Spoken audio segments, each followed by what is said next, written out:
मैंने तुम्हें बताया था कि डिपेंडिंग ऑन द शेप और साइज ऑफ द प्लेट जो कैपेसिटर है उसके नाम अलग अलग।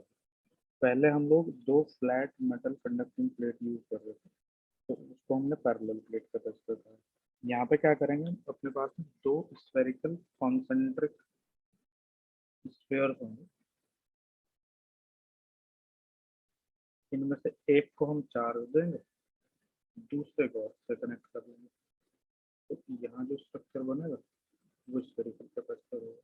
अब ये ध्यान रखना कि यहाँ पे जो सिचुएशन होगी वो हम दो केस में एनालाइज करेंगे। कैसे? पहला केस तो है ये कि आउटर प्लेट को हमने अर्थ से कनेक्ट कर दिया। ये पार्ट है व्हेन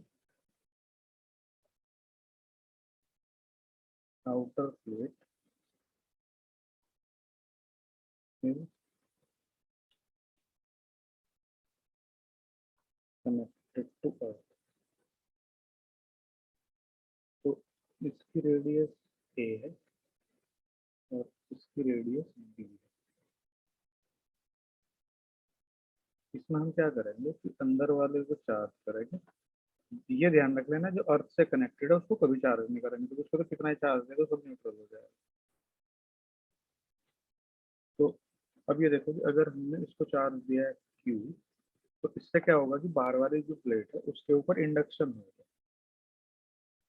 समझ गए? अच्छा सर, आउटर सरफेस को चार्ज नहीं करेंगे, इंडक्शन की वजह से पहुंच जाएगा सर, मतलब यहाँ। मतलब अर्थ सरफेस से जो कनेक्टेड है उसको कभी चार्ज नहीं करेगा, क्योंकि सारा तार फिर अर्थ के साथ न्यूट्रल हो जाएगा, क्योंकि अर्थ जीरो पोटेंशियल पे रहेगी। Yes sir. उसके पोटेंशियल को कभी चेंज नहीं करेगा। जैसे हमने इसको चार्ज किया तो आउटर सरफेस के ऊपर इंडक्शन होगा, तो अंदर वाली सरफेस कैसी हो जाएगी? Negatively charge. ठीक है? Yes sir. Yes sir. और बाहर वाली सरफेस पॉजिटिवली चार्ज। तो जो बाहर वाली सरफेस पॉजिटिवली चार्ज है वो अर्थ से इलेक्ट्रॉन लेकर न्यूट्रल हो जाएगी। या तो इसको इस तरह से समझ सकते हैं, या ऐसा समझ सकते हैं कि आउटर सरफेस चूंकि न्यूट्रल है, तो in presence of inner most charge sphere earth से इलेक्ट्रॉन आएंगे और वो अट्रैक्ट होकर अंदर के सरफेस पे चले जाएंगे। ये वो भी न्यूट्रल ही रहेगा, तो ये सरफेस पे इलेक्ट्रॉन वो है अंदर से अर्थ से। समझ गए ना मेरे बात? Yes sir. अब तुम ये देखो कि यहाँ जो फील्ड बनेगा, इलेक्ट्रिक फील्ड हमेशा पॉजिटिव से नेगेटिव की तरफ बनेगा। अगर तुम्हें इसमें कोई डाउट हो तो मुझे बता दो। ये फील्ड लाइन ड्रॉ करो। Yes sir. कितनी बात समझ आ गई? Yes sir. फिर मैंने तुम्हें बताया था कि जब हम कैपेसिटेंस फाइंड आउट करेंगे तो दोनों कंडक्टर के बीच में रैंडमली कोई एक पॉइंट सेलेक्ट कर लेंगे।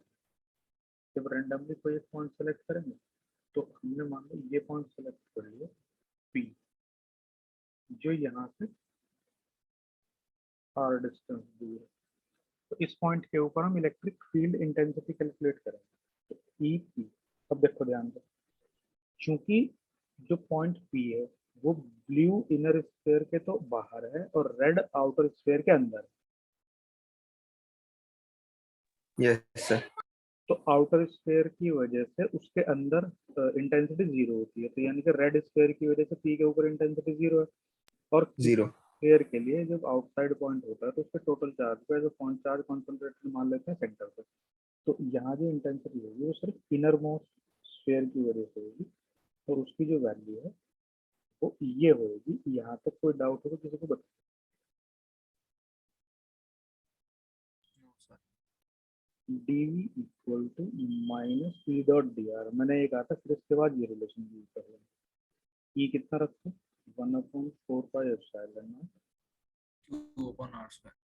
Q by R square into D R. अब देखो ध्यान से, हम इंटेंसिटी मार्क कर रहे हैं ऐसे, और आर की वैल्यू भी हम इन दोनों के बीच में ट्रेवल कराएंगे। तो हम अंदर से जब बाहर की तरफ जाएंगे तो इलेक्ट्रिक फील्ड इंटेंसिटी और जो वेक्टर आर है उसके बीच में एंगल कितना होगा? पैरेलल है, क्योंकि दोनों 0 डिग्री। ये लिख दिया था मैंने।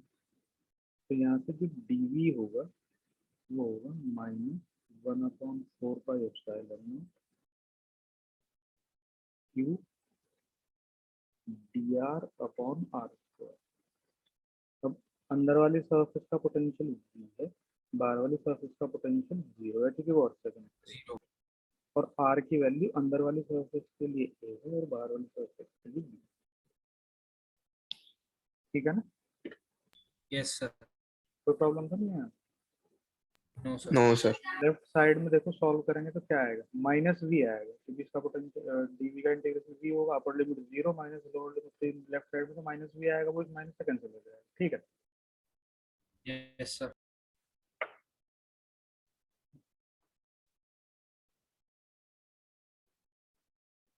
ये हो जाएगा v इक्वल टू 1/4 एप्सिलॉन क्यू 1/r² का इंटीग्रेशन होगा -1/r, फिर a से b।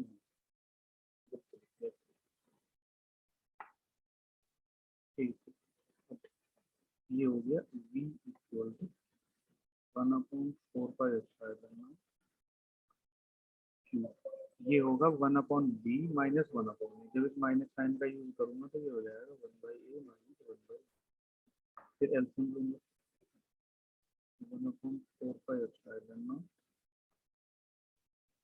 Q b minus a upon.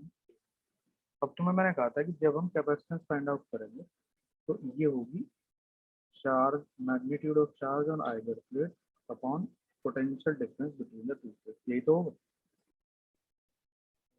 Yes sir. तो इसमें क्या होगा कि सी इक्वल टू क्यू, तो देखो हमने क्यू ही दिया था क्योंकि अंदर वाली जो प्लेट है उसको कितना पोटेंशियल दिया हमने? देखो, 1/4 एप्सिलॉन नॉट। अरे चार्ज कितना दिया है उसको, क्यू ही तो दिया है। अच्छा चार्ज, यस सर। हाँ, और इन दोनों के बीच में पोटेंशियल डिफरेंस कितना है, ये जो ऊपर कैलकुलेट सर करेंगे। Minus we.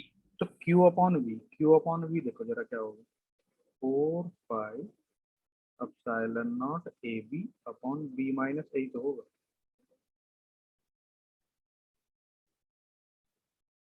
Hmm,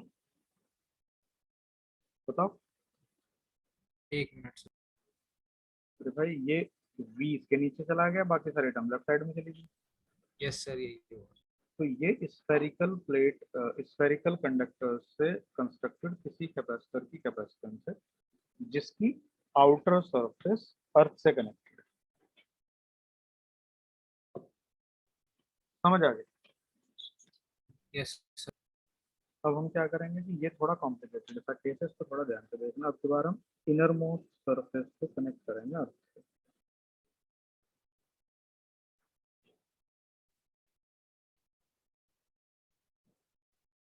case 2, when inner sphere is connected to earth।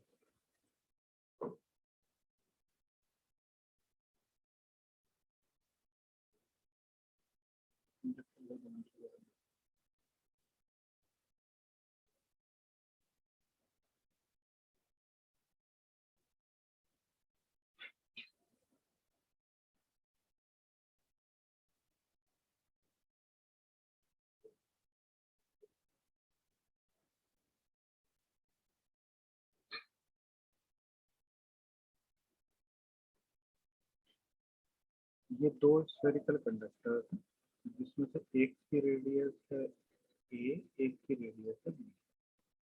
इनमें से हमने क्या करा कि अंदर वाला जो स्फेयर है उसको कर दिया अर्थ से connect। पहले केस में बाहर वाला जो अर्थ से connect किया।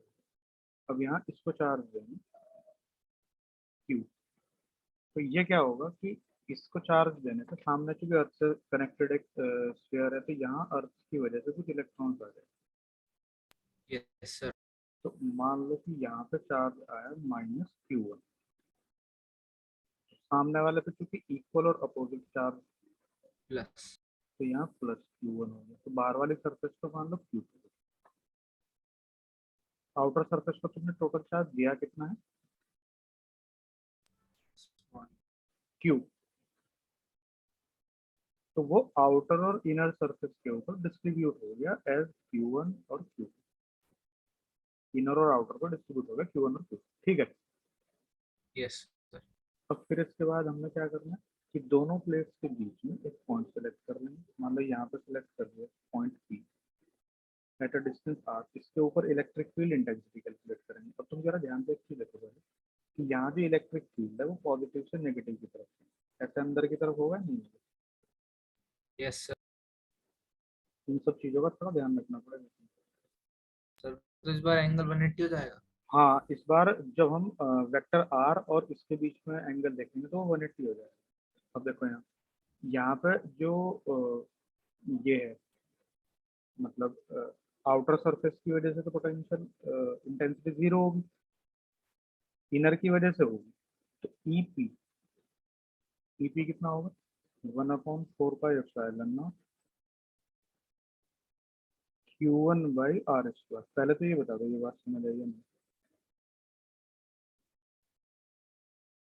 बोलो। Yes sir.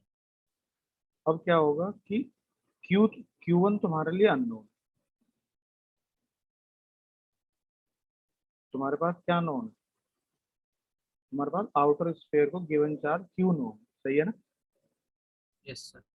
तो अब इसका मतलब तुम्हारे पास Q1 निकालना पड़ेगा। Q1 कैसे निकालेंगे, ये देखो कि जो इनर स्फीयर है,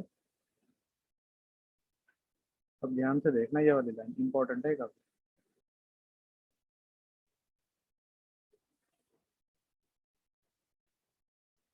potential of inner sphere B inner, देखो इसके अपने चार्ज की वजह से -1/4 पाई एप्सिलॉन नॉट Q1/A, बोलो। Yes sir. और आउटर सरफेस जो है, मतलब ये आउटर स्फीयर जो है, इसके ये अंदर लाई कर रहा है। तो किसी भी स्फीयर के अंदर पोटेंशियल वही होता है जो उसकी सरफेस पे होता है। तो उसके ऊपर टोटल चार्ज है Q, तो उसकी सरफेस का पोटेंशियल हो जाएगा ये। अब उतना ही उसके अंदर होगा हर एक पॉइंट का, तो अंदर वाले स्फीयर का जो पोटेंशियल है वो उसके अपने चार्ज की वजह से और बाहर वाले स्फीयर की वजह से दोनों मिला के इतना होगा। बोलो यहाँ पे प्रॉब्लम है। No sir. और ये कितना होगा जीरो, क्योंकि ये अर्थ से कनेक्टेड है। Yes sir. तो ये 1/4 pi epsilon not 1/4 pi epsilon not right side में कट के जीरो हो गया। तो यहाँ से Q1 कितना आ गया, Q1 आ गया QA/B, सही है। Yes sir. इसको ऊपर रख दो, तो intensity at a point P in between the two conductor 1/4 pi epsilon not Q1 की जगह QA/B इंटू R। यहाँ तक भी एग्री हो सब लोग। No sir. फिर इसके बाद क्या करना था, इसके बाद फिर मैंने तुम्हें कहा था कि दोनों कंडक्टर्स के बीच में जब इंटेंसिटी फाइंड आउट कर लोगे तो इसके बाद फिर use potential. E equal to -dV/dr या फिर dV equal to -E.dr। Intensity की वैल्यू रखते हैं -1/4 pi epsilon QA/B into R² into cos 1, 180। क्योंकि इंटेंसिटी अंदर की तरफ पॉइंटेड है और हमें जाना बाहर की तरफ। कोई डाउट नहीं है ना इसमें। No sir. अब फिर पोटेंशियल अंदर वाली का है जीरो, जीरो। सिर्फ V, और dr की वैल्यू जब हम चेंज करेंगे तो इनर स्फीयर के लिए रेडियस k है और आउटर स्फीयर के लिए, तो ये हो गया yes sir. V equal to 1/4 pi epsilon QA/B into 1/r² का इंटीग्रेशन हो जाएगा -1/r, ये -1/r माइनस से कंज्यूम हो जाएगा, तो 1/B -1/A इस तरह से। तो ये सर एक माइनस उसका हो जाएगा एक cos 180 180 का का। आएगा, तो ये माइनस कर देना। तो बड़ा ये बात समझ B equal to 1/4 pi epsilon Q b minus a upon b square. बताओ, यस सर। एग्री हो ना भाई तुम लोग इस बात से? सर सर बोलो। Yes Yes, sir. अब तुमने आउटर सरफेस को चार्ज देखो कितना दिया, क्यू, क्यू ही तो दिया है।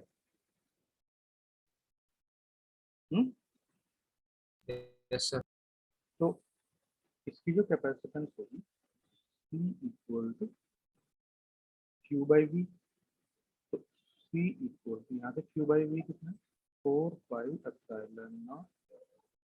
B square upon B. बताओ ये बात समझ में आई?